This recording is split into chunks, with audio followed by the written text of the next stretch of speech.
Merhaba arkadaşlar, kanalıma hoş geldiniz. Bugün sizlerle harika bir tonusçu örgü modeli paylaşımı yapacağım. Modelimi hemen şöyle göstereyim. Hem battaniye yapımında, bebek örgülerinde, bayan örgülerinde kullanabileceğiniz bir model. Çok da böyle çıtı pıtı, çok güzel bir model oldu. Bu arada kanalıma abone olarak bana destek verir, videolarımı sosyal medya hesaplarınızda paylaşarak bu şekilde beni desteklerseniz çok sevinirim. Ayrıca yeni yüklediğim videolarımdan haberdar olabilmek için zil butonuna tıklayarak oradan tüm seçeneğini seçerseniz yeni yüklediğim videolarımla ilgili bildirim alabilirsiniz arkadaşlar. Böylece yeni yüklediğim videolarımdan, yeni modellerimden haberdar olabilirsiniz. Evet, bakın modelim böyle. Dediğim gibi birçok yerde kullanabileceğiniz bir model. Patik yapımında kullanabilirsiniz bu modeli. Battaniye örgülerinde, battaniye yapılışında, bebek örgülerinde, hırka, yelek yapımında kullanabileceğiniz bir model. Evet, modelim bu şekilde. 3 numara tığ kullandım. Tunus şişi ya da tığ diyor bazıları. Bilmiyorum siz ne kullanıyorsunuz. İp olarak da kar topunun bebe yününü kullandım. Beyaz ve böyle çok tatlı bir pembe renk tercih ettim. Çok da güzel durdu diye düşünüyorum. Evet, bakın modelim bu şekilde. Şimdi hemen modelimizin yapılışına başlayalım. Şimdi diğer tunus işi örgülerde olduğu gibi başlıyoruz. Fakat küçük bir püf noktası var. Hemen birlikte yapmaya başlayalım. Şöyle ben zincirimi hazırladım. Çok sımsıkı çekmedim. Hafif böyle gevşek çektim ki batarken zorlanmamak için. Yine 3 numara şiş tercih ettim. Bu benim kenar ilmeğim. Şimdi kenar ilmeğimden sonra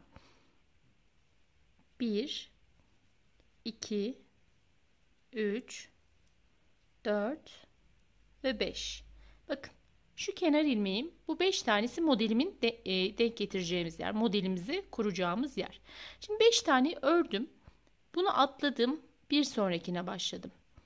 1 2 3 4 ve 5. Bakın 5 ilmek örüyorum. Bir zincir üzeri atladım. Dokunmuyorum ona. İkinci zincirimden itibaren başlıyorum. 1, 2, 3, 4 ve 5. Şimdi sıramızın sonuna geldik. Şöyle bu kadar yeterli. Bunu da kenar ilmeğim olarak ördüm. Şimdi arkadaşlar, kenar kısmı düzgün çıkması için ben burada 1, 2 ve 3 tane zincir çektim. Bu üçüncü zincirli birlikte bakın buradaki bu 5 ilmeğimi birlikte kapattım. Şimdi burada 5 ilmekten sonra hemen 1 2 3 4 ve 5. Şimdi 5 tane zincir çektim. Yine tığın başına aldım. Bakın bununla hemen şu 5 taneyi birlikte örüyorum.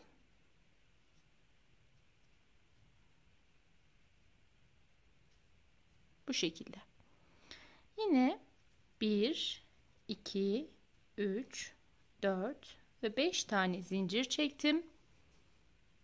Tığın başını aldım. Bakın.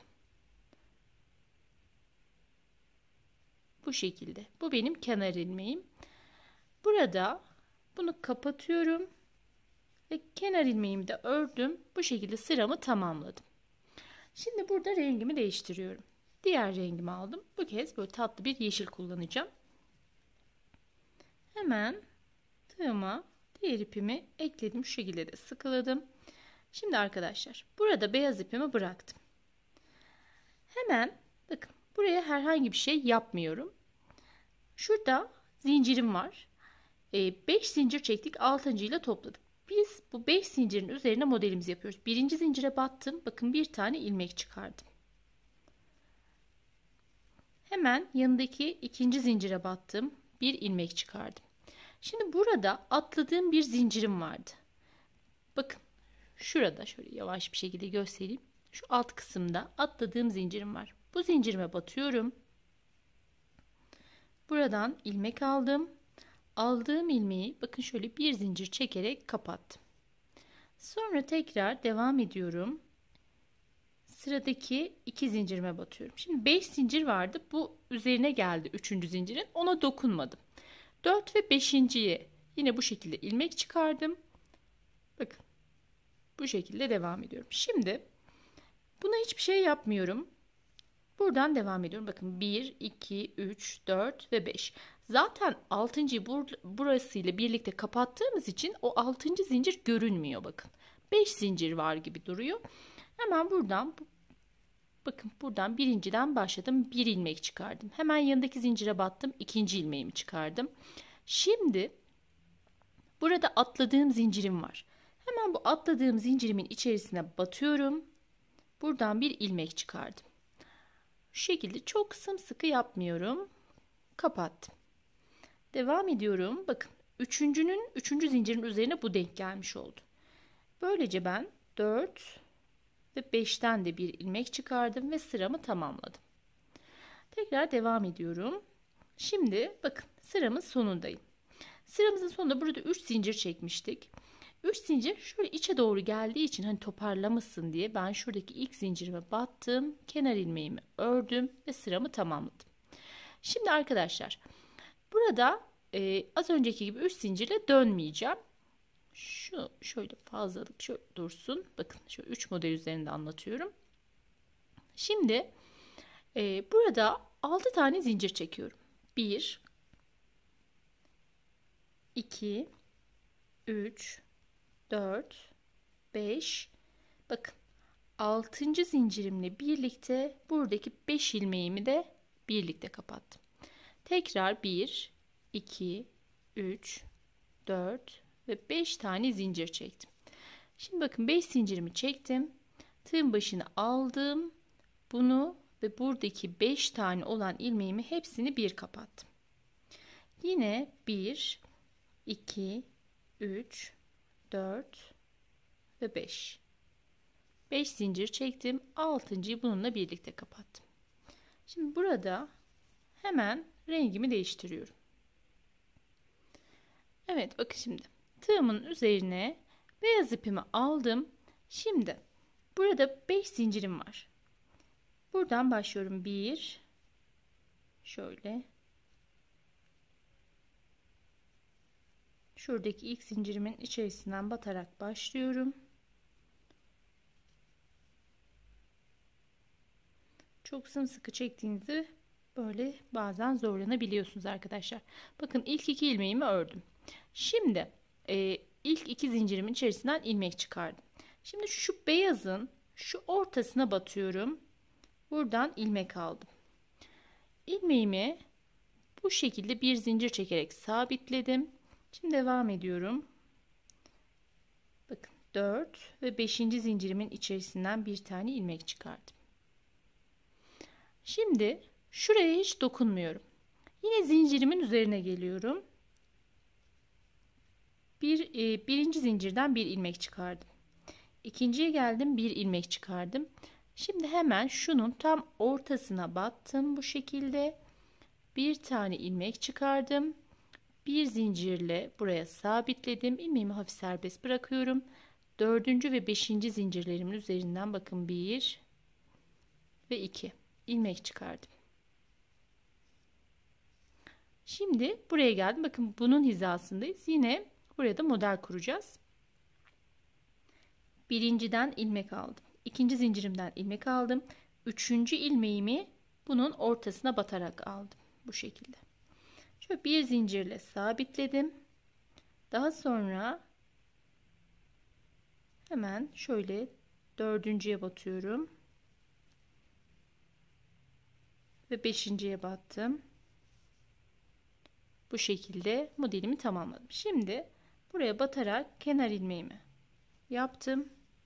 Evet bu şekilde arkadaşlar.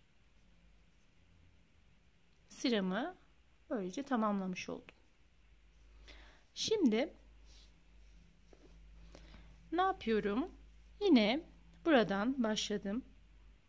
1 2 3 tane zincir çekiyorum. 3. zincirimle birlikte buradaki 5 ilmeğimi de çıkardım. Tekrar 1 2 3 4 ve 5 tane zincir çektim. 6. zincirle birlikte buradaki 5 ilmeği çıkardım. Yine 1 2 3 4 ve 5 tane zincir çektim. altıncı ile birlikte bunları da çıkardım. Şimdi burada bunu kapattım. Diğeriyle de kenar ilmeğimi yapıp sıramı tamamladım. Şimdi burada tekrar rengimi değiştiriyorum. Yine yeşil ipimi aldım tığımın üzerine. Bakın buraya dokunmuyorum. Direkt zincirimin üzerine geliyorum. Buraya battım. 1 2. İlk iki zincirden birer tane ilmek çıkardım. Şimdi üçüncü ilmeğimi, bakın bu yeşilin şu ortasında minik bir yuva var. Oraya batarak aldım. Bir tane zincir çektim, uzattım. Dördüncü ve beşinci zincirden ilmek aldım. Bu şekilde. Şimdi bakın burayı atlıyorum. Bakın buraya hiçbir şey yapmıyorum, dokunmuyorum. Yine zincirimin üzerine geldim. Bir, iki tane ilmek çıkardım. Daha sonra buradan bir ilmek aldım. Zincir çektim. İlmeğimi serbest bıraktım. 4 ve 5'ten de ilmek aldım. Sonra şuraya hiç dokunmuyorum. Buraya batıp şu şekilde kenar ilmeğimi çıkardım. Evet, bakın şimdi son ilmeğimi de bu şekilde aldıktan sonra arkadaşlar burada 1 2 3 4 ve 5. 5 tane zincir çekiyorum. Şimdi bakın yeşil kısmı yaparken 5 zincir çekmemin sebebi beyaz kısmı örerken bunun üzerine hani modelimizde eksiltme yapmamak için. Modellerin üstüne gelen kısımda 5 zincir çekiyoruz. Şimdi 5 tane zincirimi çektim. 6. zincirimi bu şekilde hepsini bir aldım. 1 2 3 4 ve 5 tane zincir çektim. 6.'yı hepsini bir olarak aldım. Yine 1 2 3 4 5 zincir çektim. 6.'yı şu ikisini birlikte aldım.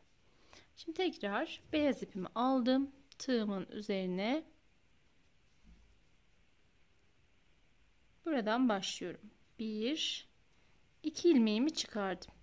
Üçüncüyü bakın bu beyazın ortasından aldım. Bir zincir çektim. Hafiften uzattım. Sonra 4 ve 5'ten ilmek aldım. Buraya geldim. Bunu atlıyorum hiç dokunmadan. İlk iki ilmeğimi buradan aldım.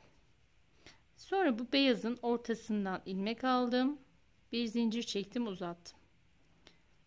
4 ve 5'ten ilmek aldım.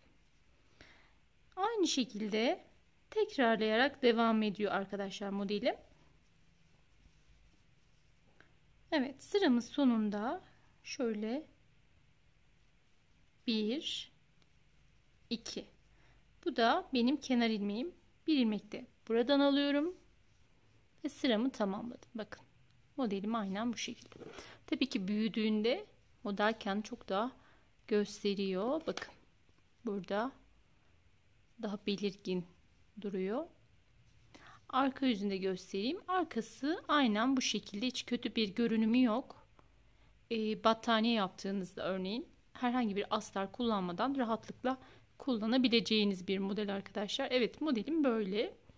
Umarım beğenmişsinizdir. Beni dinlediğiniz için çok teşekkürler. Yapacak olan arkadaşlarıma şimdiden kolay gelsin. Hoşça kalın, kendinize iyi bakın.